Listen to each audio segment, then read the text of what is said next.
Bom dia, meus queridos alunos do terceiro ano da Escola Paulo Dantas. Aqui é o professor Odilon Pimentel e hoje nós vamos começar a nossa aula de Física. Hoje, 3 de agosto, nossa 21ª semana. E aí, professor, o que é que a gente vai estudar de diferente hoje? Bom, hoje a gente introduz aqui o assunto sobre corrente elétrica, que faz parte da eletrodinâmica, A gente vai estudar, antes a gente estava estudando a eletricidade estática, a eletrostática, que é aquela eletricidade, quando as partículas elétricas, quando elétrons, quando prótons, no caso elétrons, que a gente estuda mais, eles estão sem movimento, eles estão estáticos, parados. Na eletrodinâmica, a gente estuda os elétrons ou as cargas elétricas ou os íons em movimento. Então, a eletrodinâmica é a parte da física que estuda partículas elétricas em movimento, que fluindo, indo de um ponto para o outro, de maneira ordenada num condutor, que a gente vai ver que quem são esses condutores. A gente vai estudar que os principais condutores que a gente utiliza nas nossas casas são os metais. E constituem uma corrente elétrica cuja descoberta provocou uma revolução tecnológica com o advento da eletricidade. Aqui eu tenho uma pilha e isso é uma corrente elétrica. O que é que passa por dentro dos fios, do fio? Nesse caso aqui da corrente elétrica são elétrons. É um fluxo de elétrons, são elétrons passando em alta velocidade. Esses elétrons passando em alta eletricidade, no caso em alta velocidade, no caso da lâmpada, no caso aqui é uma lâmpada incandescente, esses elétrons eles estão passando com grande dificuldade aqui por esse filamento dentro dessa lâmpada. E aí isso provoca calor, e o calor faz com que esse filamento, ao aquecer, ele também comece a emitir luz. Então, é assim que é feita a luz no caso de uma lâmpada incandescente.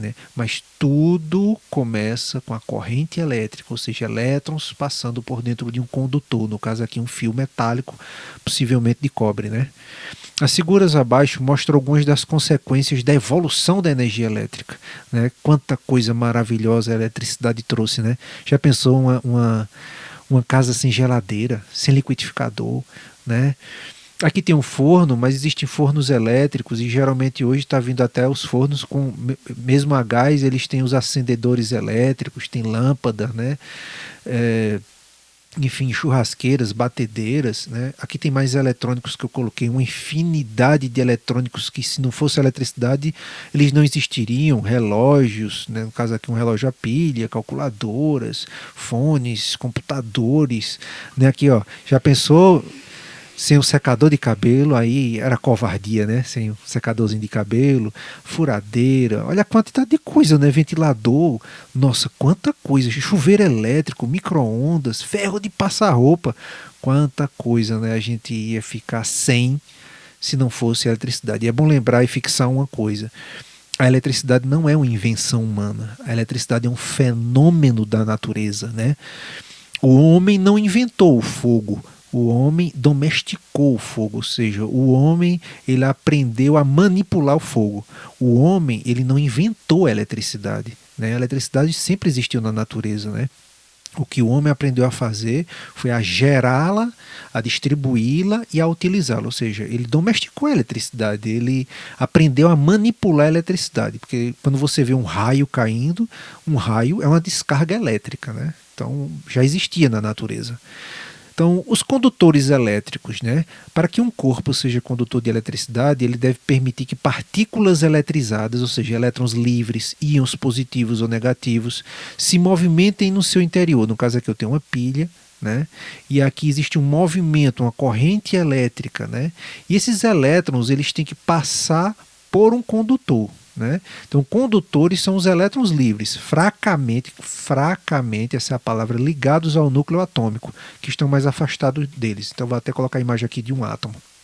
Vejam só. Isso aqui é claro, isso aqui é figurativo. Um átomo não é 100% assim, mas ele representa mais ou menos como seria um átomo. Então tem um núcleo, lá no núcleo que é bem menor do que essa região toda, e aqui os elétrons girando ao redor. Os elétrons que estão nas últimas camadas, nas camadas mais externas da eletrosfera. No caso dos metais, eles têm uma tendência, esses elétrons, de se desprenderem e passar para a eletrosfera de um outro átomo, que passa para a eletrosfera de um outro átomo. Ou seja, são elétrons que têm facilidade de se desprenderem, né?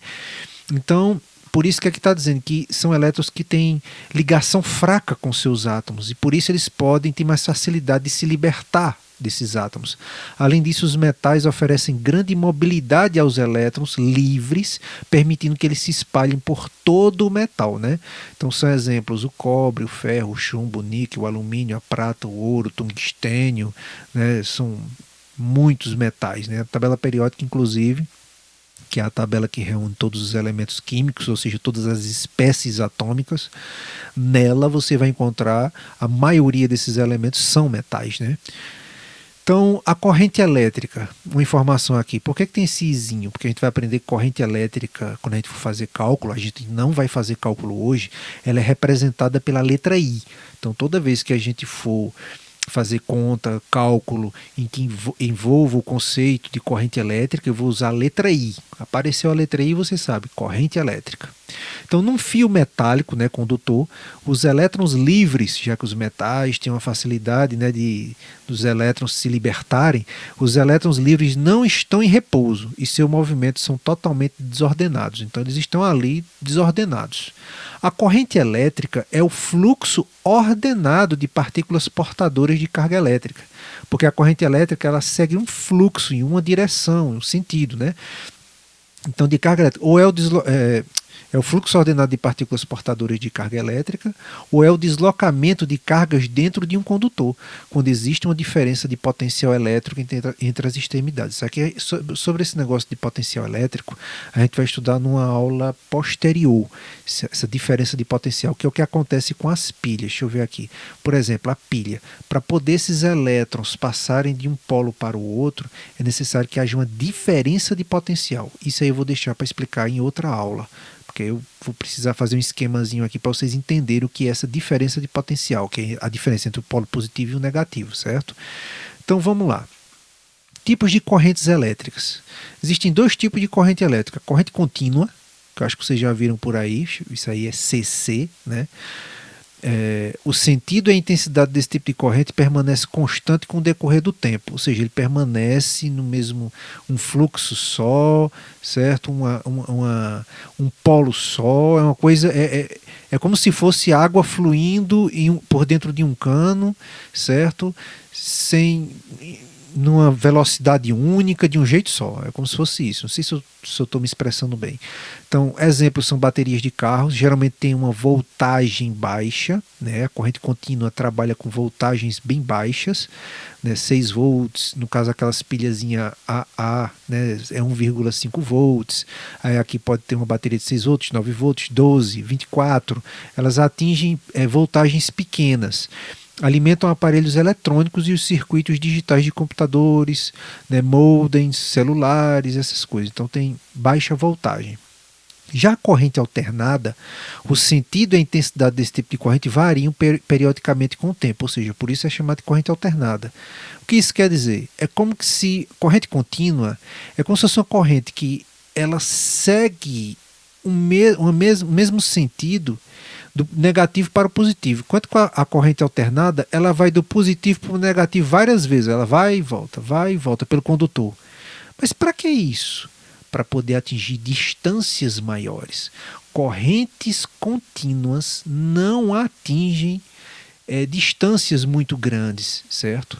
Então, geralmente, a gente usa uma pilha para alimentar um controle remoto, porque o controle remoto, o circuito é pertinho ali. Então, a voltagem é baixa. Para poder alimentar a fiação que está chegando na sua casa, que vem pelos postes, eu preciso de uma voltagem maior de 20 mil volts, 40 mil volts. Para poder atingir uma voltagem dessa, eu preciso usar a corrente alternada, porque ela consegue empurrar, digamos assim, a eletricidade para mais longe. Quando aqui está dizendo assim que a corrente elétrica alternada no Brasil inverte seu sentido e retorna ao sentido original 60 vezes por segundo, ou seja, ele fica entre positivo e negativo 60 vezes por segundo, o que quer dizer que ele trabalha em 60 Hz. entre positivo e negativo 60 vezes por segundo, são 60 Hz. Então ele fica positivo, negativo, positivo, negativo, positivo, negativo, 60 vezes por segundo. Você pode olhar aí, qualquer fonte que alimenta seu celular, a fontezinha, olha aí, se não tem 60 Hz, né, 60 Hz, dizendo que ele trabalha, né, quando ele é conectado na eletricidade, ele vai transformar a corrente alternada de 60 Hz em corrente contínua para o seu celular. Né? Então, para entender o que é uma corrente alternada, olha os elétrons indo na mesma direção, é para frente e só para frente. Isso é corrente alternada. Os elétrons só vão para frente, negativo, positivo, indo para frente.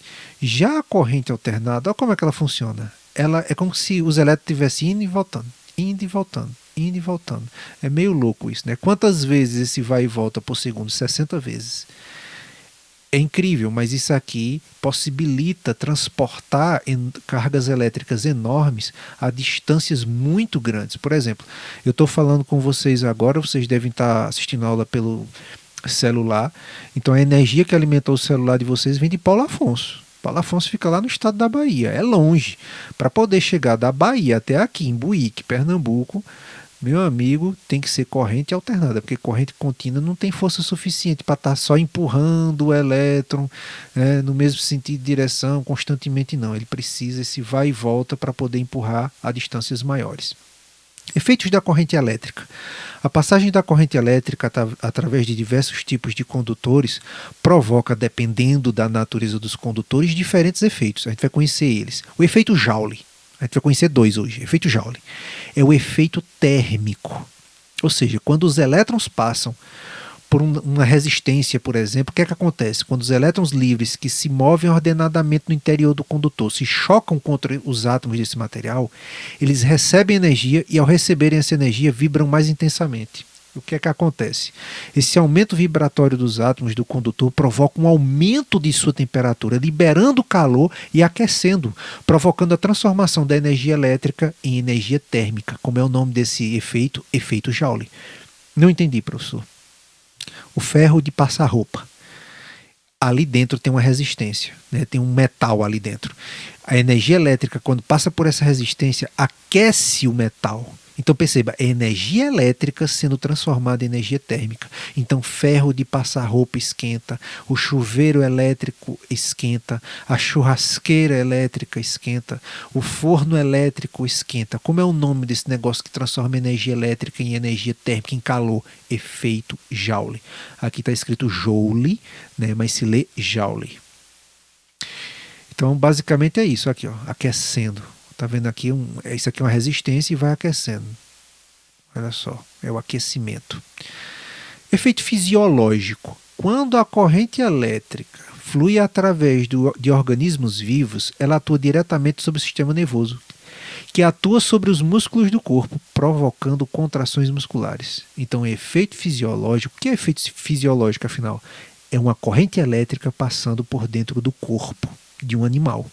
Olha o que acontece, né? Claro que isso aqui foi um efeito de um filme, né? Claro que não chega a esse ponto. Mas é para vocês terem uma ideia que aí os músculos, não é você mais que está mandando nos músculos, a corrente elétrica provoca contrações involuntárias, né, do músculo. É isso que acontece. Muito bem, pessoal, por hoje é só. Espero que vocês tenham gostado da aula. Se gostaram, deem um like aí. Quem não se inscreveu no canal, se inscreva aí no canal, pode procurar aí por Odilon Pimentel no YouTube, ok?